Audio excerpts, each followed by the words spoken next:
नमस्कार, स्वागत है आपका मगर इस पर। तारीख आज हो गई है 6 नवंबर 2022, दिन है रविवार, हिंदी तिथि कार्तिक मास शुक्ल पक्ष की त्रयोदशी। आज की ताजा खबरों के अपडेट में बात करेंगे देश भर की तमाम बड़ी और काम की खबरों के साथ ही सरकार की ओर से आज लिए गए कुछ महत्वपूर्ण फैसलों और जारी किए गए कुछ नए नियमों की। तो इस वीडियो को अभी लाइक करें और चैनल को सब्सक्राइब करके घंटी के निशान को जरूर से दबा दें। तो चलिए आगे बढ़ते हैं आज की बड़ी खबरों की तरफ। तो पहली बड़ी खबर देखिए, अब पोस्ट ऑफिस के ग्राहकों को भी मिलेगी ये सुविधा, अब करना होगा ये काम। पोस्ट ऑफिस में खाता रखने वाले लोगों के लिए बहुत ही जरूरी खबर है। दरअसल पोस्ट ऑफिस ने अपनी बचत बैंक योजना के लिए जो ई पासबुक सुविधा है वो शुरू की है। इस सुविधा के शुरू होने के बाद डाकघर बचत खाता धारक अपने पोस्ट ऑफिस सेविंग अकाउंट की पासबुक को ऑनलाइन एक्सेस कर सकेंगे।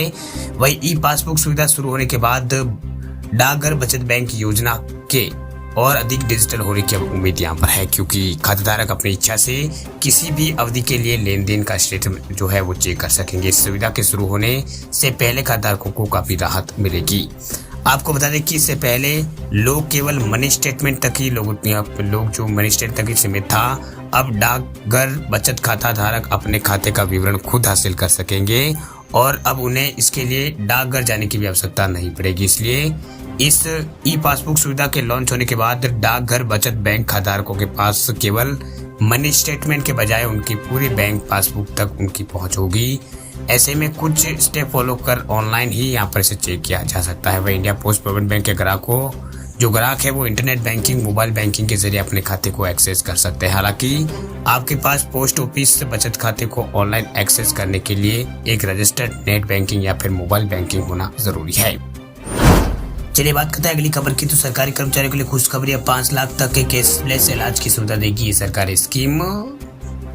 अगर आप भी उत्तर प्रदेश के सरकारी कर्मचारी हैं तो आपके लिए जरूरी खबर। दरअसल यूपी सरकार की पंडित दीनदयाल उपाध्याय राज्य कर्मचारी कैशलेस चिकित्सा योजना के तहत कैशलेस जो इलाज की सुविधा है वो सरकार यहाँ पर दे रही है। वही स्कीम के जरिए यूपी सरकार 22 लाख कर्मचारियों और पेंशन भोगियों सहित कुल 75 लाख से अधिक लोगों को कैशलेस सुविधा उपलब्ध करा रही है।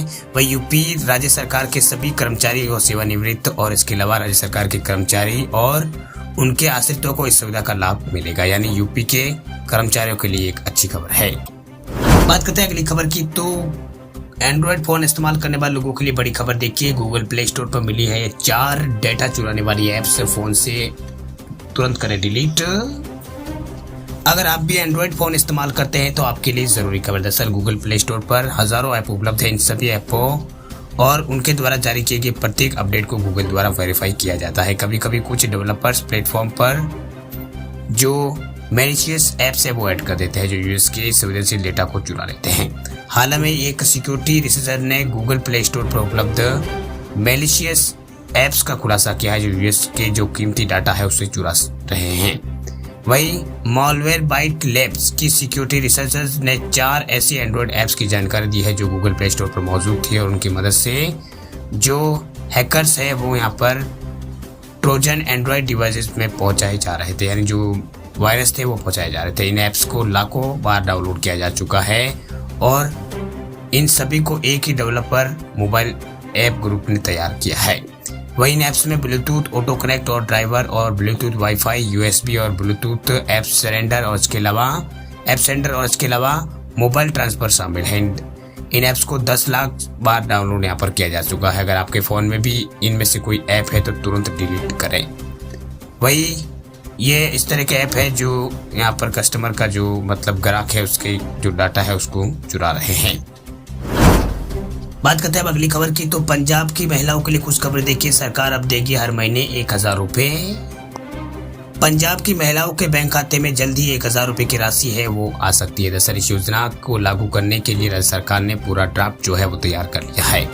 वैसे चरणबद्ध तरीके से पंजाब में लागू किया जाएगा। पहले चरण में केवल उन्हीं महिलाओं को ये सहायता राशि देने पर विचार किया जा रहा है जो केवल अकेली घर का बोझ उठाती है और इन महिलाओं की रोजाना की कमाई पर ही पूरा घर चलता हो। वही कैबिनेट मंत्री पंजाब के डॉक्टर बलजीत कौर ने अपर विभागीय जो स्तर के सारा डाटा है उसको यहाँ पर उन्होंने कहा कि जो विभागीय स्तर का सारा डाटा है वो जुटा लिया गया है। जल्दी पूरी रिपोर्ट मुख्यमंत्री को भेजी जाएगी और मंजूरी मिलते ही इस योजना को चरणबद्ध तरीके से लागू किया जाएगा। वह जानकारी देते हुए मंत्री ने बताया कि पंजाब में 18 साल से अधिक उम्र की सभी महिलाओं को हर महीने 1,000 रुपये देने से सरकारी खजाने पर 125 करोड़ रुपए का बोझ पड़ने का अनुमान है। वह राज्य की आर्थिक स्थिति को देखते हुए यहाँ पर पूरी योजना को एक साथ लागू करना संभव नहीं है। विभाग के पास ऐसी लोग यहाँ पर जो महिलाओं के आंकड़े हैं, जो महिलाएं अकेली रहती है या फिर पूरा घर का बोझ उठाती है, सबसे पहले उनको ही यहाँ पर इसमें लाभ दिया जाएगा। उन्हीं महिलाओं को सबसे पहले लाभ मिलेगा। बात करते हैं अगली खबर की, तो राजस्थान के बेरोजगार युवाओं के लिए खुशखबरी देखिए। राजस्थान में गेस्ट फैकल्टी के 53,000 पदों के लिए आवेदन करने की आखिरी तारीख बढ़ी। राजस्थान में शिक्षकों के पदों पर नौकरी करने के इच्छुक अभ्यर्थियों के लिए खुशखबरी। दरअसल राजस्थान सरकार के प्रारंभिक और माध्यमिक शिक्षा विभाग के तहत राज्यों के विभिन्न जिलों में शिक्षकों के पदों पर आवेदन करने की आखिरी तारीख बढ़ा दी गई है। पहले इन पदों के लिए आखिरी तारीख 4 नवंबर तय की गई थी। विद्या संबल योजना के तहत अब अभ्यर्थी गेस्ट फैकल्टी उसके 53,000 पदों के लिए 7 नवंबर 2022 तक आवेदन कर सकते हैं। आवेदन करने के लिए अभ्यर्थियों को एप्लीकेशन फॉर्म आधिकारिक वेबसाइट education.rajasthan.gov.in पर जाकर इसे डाउनलोड करना होगा। इस भर्ती प्रक्रिया के जरिए राज्य के विभिन्न जिलों में स्थित विद्यालयों में कुल 53,000 शिक्षकों की पदों की भर्ती यहाँ पर की जाएगी। वह इन पदों में भर्ती होगी। इसमें लेक्चरर है, लेवल 1 टीचर, लेवल 2 एक टीचर और इसके अलावा लैब असिस्टेंट और फिजिकल एजुकेशन टीचर इसमें शामिल है। वही अभ्यर्थियों की मेरिट लिस्ट से उनकी शैक्षणिक योग्यता पर 75% और प्रोफेशनल डिग्री के 25% अंकों को जोड़कर तैयार की जाएगी। वह अभ्यर्थियों के अंक एक समान होने पर अधिक आयु वाले अभ्यर्थियों को यहाँ पर इसमें प्रेफरेंस दी जाएगी। बात करते हैं अगली खबर की, तो 7 नवंबर से महंगी होने वाली है टाटा की गाड़ियां। कंपनी ने कीमतों में बढ़ोतरी करने का किया है फैसला। टाटा मोटर्स की जो कारें हैं अब खरीदना और महंगा होने वाली। दरअसल कंपनी ने बताया है कि टाटा मोटर्स पैसेंजर व्हीकल्स की कीमत में 0.90% की जो बढ़ोतरी की जा रही है। ये बढ़ी हुई जो कीमतें हैं वो 7 नवंबर यानी कल से लागू हो जाएगी। वे टाटा के पैसेंजर व्हीकल सेगमेंट में सफारी, हैरियर और इसके अलावा नेक्सन और टियोगो और टिगोर जैसी यहाँ पर कारें हैं। ये इस साल यहाँ पर चौथी बार है जब टाटा मोटर्स वो अपनी गाड़ियों के दाम टाटा मोटर्स ने बढ़ाए हैं। वह टाटा मोटर्स के मुताबिक इसकी पैसेंजर व्हीकल्स की कीमत में औसतन 0.90% की बढ़ोतरी की जाएगी। हालांकि कीमत कितनी बढ़ेगी ये वेरिएंट और मॉडल के हिसाब से तय होगा, यानी सभी गाड़ियों की कीमत अलग अलग यहाँ पर बढ़ेगी, यानी सभी गाड़ियों की कीमतों में अलग अलग तरह से बढ़ोतरी होगी। वह टाटा मोटर्स ने इससे पहले लागत बढ़ने के चलते जुलाई में भी कीमतों में बढ़ोतरी की थी। वे पैसेंजर गाड़ियों के दाम में 0.55% की बढ़ोतरी की गई थी। इससे पहले अप्रैल में भी दामों में 1.1% बढ़ोतरी की गई थी। इतना ही नहीं, इस साल के पहले महीने जनवरी 2022 में भी कंपनी ने अलग अलग मॉडल पर जो कीमतें हैं उसमें बढ़ोतरी की थी। बात करते हैं अगली खबर की, तो बिहार के 2,26,00,000 छात्र छात्राओं के लिए अच्छी खबर। बैंक खाते में सरकार भेजेगी सीधी राशि। बिहार के सभी सरकारी और जो अनुदानित यानी संस्कार और मदरसा सहित विद्यालयों में 1ली से 12वीं तक के 2,26,45,130 पंजीकृत छात्र छात्राओं को विभिन्न योजनाओं के तहत तकरीबन 5,000 करोड़ रुपए की राशि उनके बैंक खाते में डीबीटी के माध्यम से भेजने की तैयारी हो रही है। वही 15 नवंबर तक जो राशि है वो भेज दी जाएगी। इस ध्यान में रखते हुए माध्यमिक शिक्षा निदेशक मनोज कुमार ने सभी यहाँ पर 38 जिलों को जो जिलों है उसमें निर्देश दिए हैं कि 8 नवंबर तक पंजीकृत सभी बच्चों का डेटा एंट्री जो है वो मेधा सॉफ्ट जो पोर्टल है उसके ऊपर अपलोड करना सुनिश्चित करें। उन्होंने अपने निर्देश में ये भी कहा है कि 2 नवंबर तक मेधा सॉफ्ट पर 1,88,86,067 छात्र छात्राओं के डेटा की एंट्री हुई है। वह 38 लाख छात्र छात्राओं की डाटा एंट्री निलंबित है। बात करते हैं अब अगली खबर की, तो अप्रैल 2023 से लागू होंगे इलेक्ट्रिक व्हीकल के नए नियम। सेफ्टी टेस्ट पास करने पर ही मिलेगी सब्सिडी। मार्केट में इन दिनों इलेक्ट्रिक व्हीकल्स की डिमांड तेजी से बढ़ रही है। इसी को देखते हुए कई बड़ी कंपनियों ने अपने इलेक्ट्रिक व्हीकल्स मार्केट में लॉन्च करना शुरू कर दिए हैं। पर आए दिन इन इलेक्ट्रॉनिक व्हीकल्स उसमें आग लगने की खबरें सामने आती रहती है, जो यूज करने वाले ग्राहकों और साथ ही खरीदने वालों की इच्छा रखने वाले ग्राहकों के मन में डर बैठा देती है। लेकिन अब सरकार ने इसको लेकर सख्त रुख अपनाया है और हेवी इंडस्ट्री मिनिस्ट्री ऑटोमोबाइल्स कंपनियों के लिए सेफ्टी टेस्ट की एक लिस्ट भी यहाँ पर जारी की है। इस लिस्ट की माने तो अब किसी भी ईवी मैन्युफैक्चरिंग कंपनी को केंद्र से सब्सिडी चाहिए तो उसे सेफ्टी टेस्ट पास करना होगा।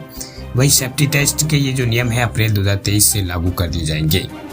इसमें कई तरह के जो नियम है उसमें यहाँ पर बनाए गए हैं। नए नियम के अनुसार ऑटोमोबाइल कंपनियों के लिए प्रोडक्शन लिंक की इंसेंटिव स्कीम के अंदर ईवी सेफ्टी टेस्टिंग यहाँ पर करनी होगी। व्हीकल्स में लगने वाली बैटरी सेल की 6 तरह की टेस्टिंग यहाँ पर होगी। इसके अलावा एडवांस केमिकल सेल के लिए भी नई टेस्टिंग जरूरी होगी। इसके अलावा ये सभी टेस्ट ना करवाने पर किसी भी कंपनी को PLI का लाभ नहीं मिलेगा।